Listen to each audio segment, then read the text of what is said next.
छात्रों, मैं हूँ राजेश अनोते। हिंदी ज्ञान दर्शन चैनल में आप सभी का फिर से एक बार स्वागत है। छात्रों, आज के इस वीडियो में हम देखने वाले हैं हिंदी लोक भारती 9वीं कक्षा की पहली इकाई की 6 नंबर की कविता आई सखी। इस कविता के रचनाकार है अमीर खुसरो। अमीर खुसरो अपनी पहेलियों और मुकरियों के लिए जाने जाते हैं। प्रस्तुत कविता आई सखी के अंतर्गत अमीर खुसरो ने इन मुकरियों के माध्यम से अपनी विशेष शैली में पहेलियां बुझाई है और स्वयं उनके उत्तर भी दिए हैं। छात्रों, मुकरियां पहेलियों का ही एक मनोरंजक रूप है, जिसे हम अंग्रेजी में पजल कहते हैं।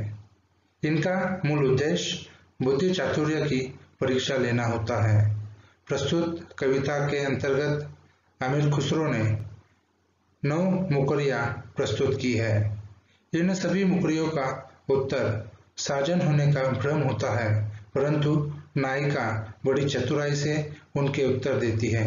इससे पाठक के मन में कुछ जानने की प्रबल इच्छा निर्माण होती है।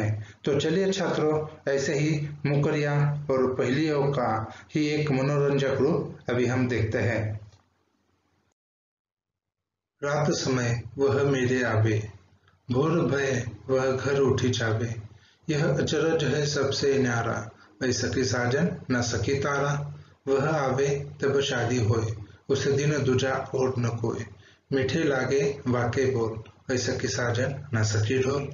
जब मांगू तब जल भरी लावे, मेरे मन की तपन बुझावे। मन का भारी तन का छोटा, ऐसा कि साजन न सकी लोटा।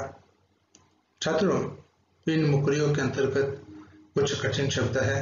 उन कठिन शब्दों का अर्थ निम्नलिखित शब्द संसार के अंतर्गत दिए गए हैं। चाहे तो आप इन शब्दों के अर्थ देखकर लिख सकते हो।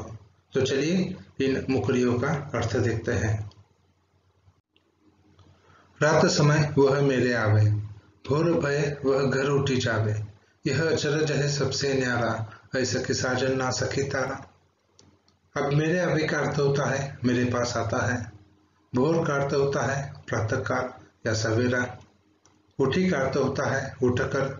जावे का अर्थ होता है जाता है। अचरज का अर्थ होता है आश्चर्य। न्यारा का अर्थ होता है अनोखा या अलग। और सखी का अर्थ होता है सहेली। तो छात्रों, प्रस्तुत कविता में नायिका अपनी सखी से पहेलियां पूछते हुए कहती है कि रात के समय वह मेरे पास आता है और सुबह होते ही वह उठकर अपने घर चले जाता है। यह सबसे अलग ढंग का आश्चर्य है। तब नायिका से उसकी सखी पूछती है कि अय सखी, क्या वह साजन, क्या वो पति है आपके? तब नायिका बड़ी चतुराई से उत्तर देती हुए कहती है कि नहीं सखी, वह साजन नहीं, वह तो तारा है। आगे वह कहते हैं, वह आवे तब शादी होए, उस दिन दूजा और न कोय। मीठे लागे वाके बोल, ऐसा कि साजन ना सकी ढोल। अब यहाँ पर दूजा का अर्थ होता है दूसरा, कोई का अर्थ होता है कोई, वाके का अर्थ होता है उसके। तो यहाँ पर नायिका अपने सखी से आगे की पहेली पूछते हुए कहती है कि जब वह आता है तब शादी होती है। जब वो आता है तब शादी होती है और शादी के दिन उसके सिवाय कोई और नहीं होता है। उसके बोल बड़े मीठे लगते हैं। तब नायिका से उसकी सखी पूछती है कि अरे सखी, क्या वह साजन है? तब नायिका उत्तर देते हुए कहती है कि नहीं सखी, वह साजन नहीं, वह तो ढोल है। आगे वह कहते हैं, जब मांगू तब जल भरी लावे, मेरे मन की तपन बुझावे। मन का भारी तन का छोटा, ऐसा कि साजन ना सकी लोटा। यहाँ पर भरी का अर्थ होता है भरकर। तपन का अर्थ होता है गर्मी। भारी का अर्थ होता है बड़ा और तन का अर्थ होता है शरीर। तो नायिका अपने सखी से आगे की पहेली पूछते हुए कहती है कि जब उससे मैं मांगती हूँ तो वह मेरे लिए जल भर के लाता है और मेरे मन की गर्मी बुझा देता है, अर्थात मेरी प्यास बुझाता है। भले वह शरीर का छोटा है, लेकिन उसका हृदय बहुत बड़ा है। तब नायिका से उसकी सखी पूछती है कि अरे सखी, क्या वह साजन है? तब नायिका बड़ी चतुराई से उत्तर देते हुए कहती है कि नहीं सखी, वह साजन नहीं, वह तो लोटा है। छात्रों, अभी हमने जिन मुकरियों का अर्थ देखा है, उन मुकरियों का अर्थ यहाँ पर लिखित स्वरूप में आपके सामने रखा गया है। चाहे तो आप इस वीडियो को रुकाकर इसे देखकर लिख सकते हो। बेर बेर सोवत ही जगावे, ना जागो तो कांटे खावे। व्याकुल हुई मैं हक्की बक्की, ऐसा की साजन ना सखी मक्खी। अति सुरंग है रंग रंगीलो, है गुणवंत बहुत चटकीलो। राम भजन बिन कभी न सोता, क्यों सखी साजन ना सखी तोता। छात्रों, इन मुकरियों के अंतर्गत कुछ कठिन शब्द है। उन कठिन शब्दों के अर्थ निम्नलिखित शब्द संसार के अंतर्गत दिए गए हैं। चाहे तो आप उन्हें देखकर लिख सकते हो। तो चलिए इन मुकरियों का अर्थ देख लेते हैं। बेर बेर सोवत ही जगावे, ना जागो तो कांटे खावे। व्याकुल हुई मैं हक्की बक्की, ऐसा की साजन ना सखी मक्खी।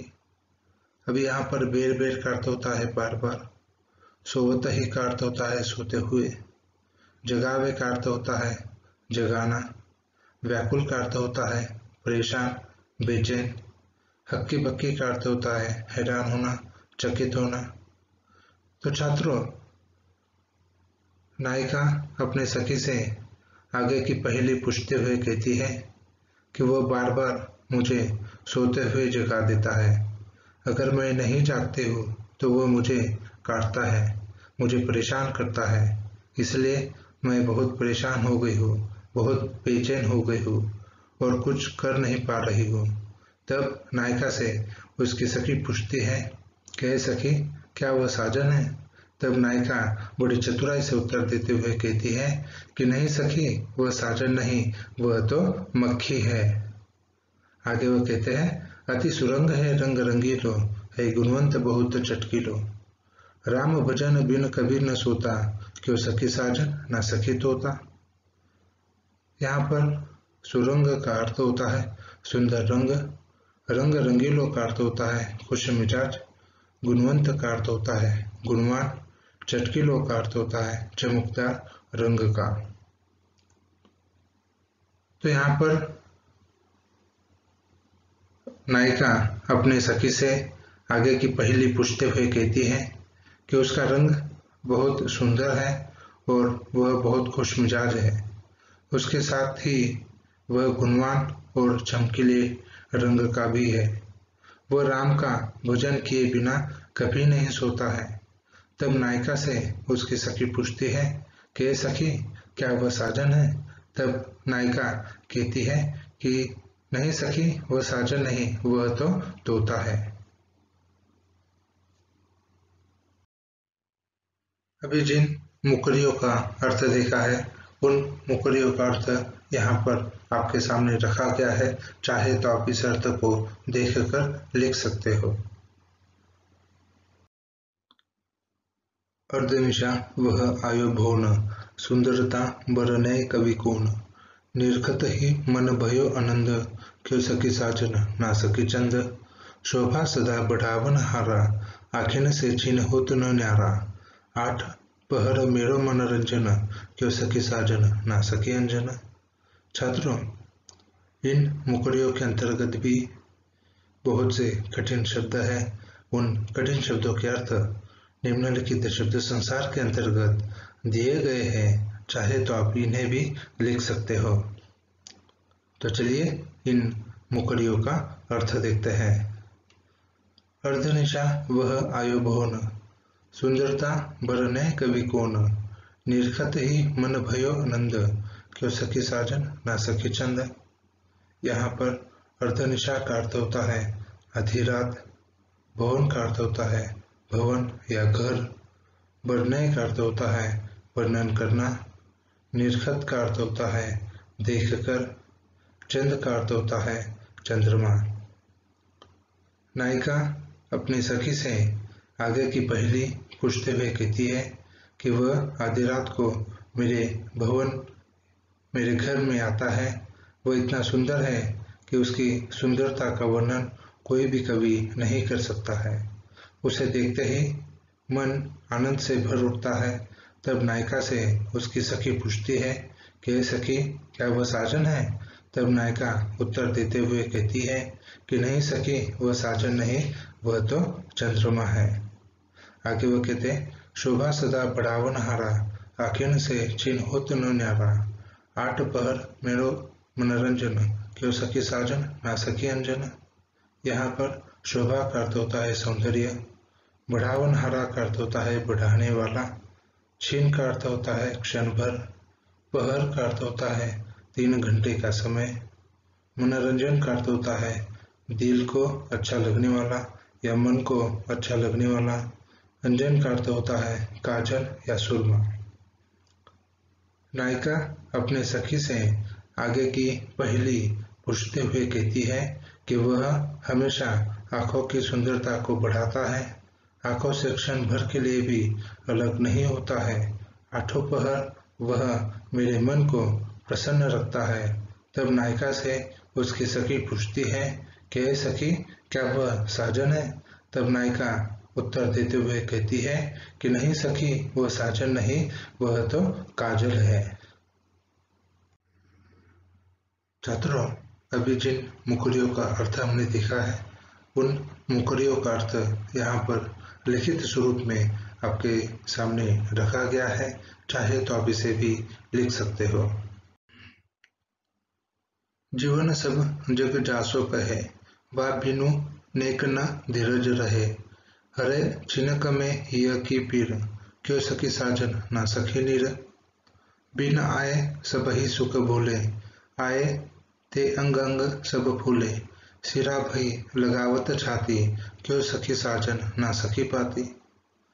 छात्रों, यहाँ पर इन मुकरियों के अंतर्गत भी कुछ कठिन शब्द है। उन कठिन शब्दों के अर्थ निम्नलिखित शब्द संसार के अंतर्गत दिए गए हैं। चाहे तो आप उन कठिन शब्दों के अर्थ को देखकर लिख सकते हो। तो चलिए इन मुकरियों का अर्थ देखते हैं। जीवन सब जग जासो कहे, वा बिनु नेक न धीरज रहे, हरे छिनक में हिय की पीड़ा, जो सखी साजन ना सखी नीर। अब यहाँ पर जग का अर्थ होता है संसार, सृष्टि।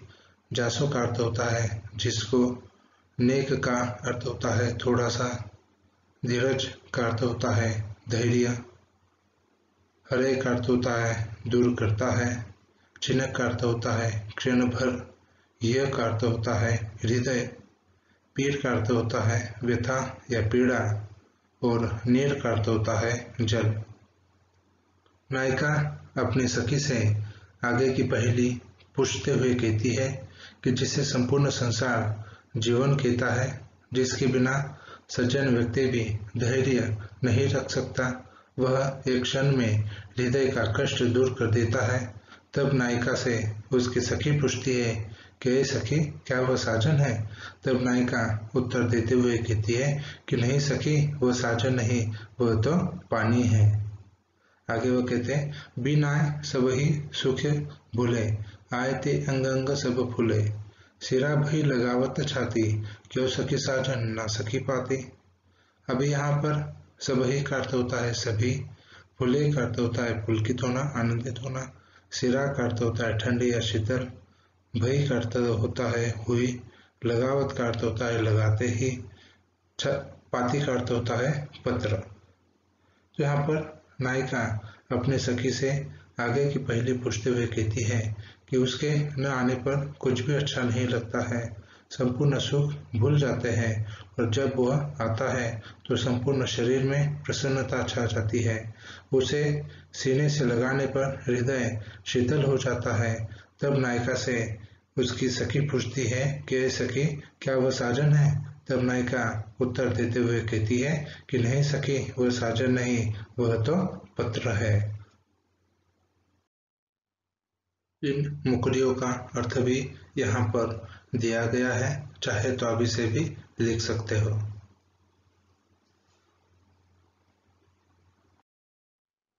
छात्रों, मैं उम्मीद करता हूँ कि अमीर खुसरो द्वारा लिखित ऐसा कि इस कविता का अर्थ आप सभी को समझ में आ गया होगा। तो चलिए छात्रों, मैं यहीं पर रुकता हूँ। मिलते हैं अगली वीडियो में, तब तक के लिए धन्यवाद।